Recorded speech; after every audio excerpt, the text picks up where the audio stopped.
చెప్పేవా చెవిలోన ఒక మాట, పువ్వులతో తుమ్మెద చెప్పే మాట.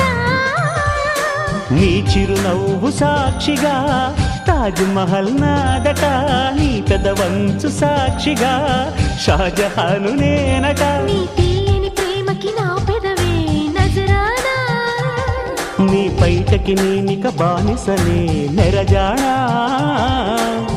అనంతాల ఆత్మ నీవై చేరుకున్న వేళలో కోకలు కట్టిన కోయిలా కమ్మని కౌగిలియవే.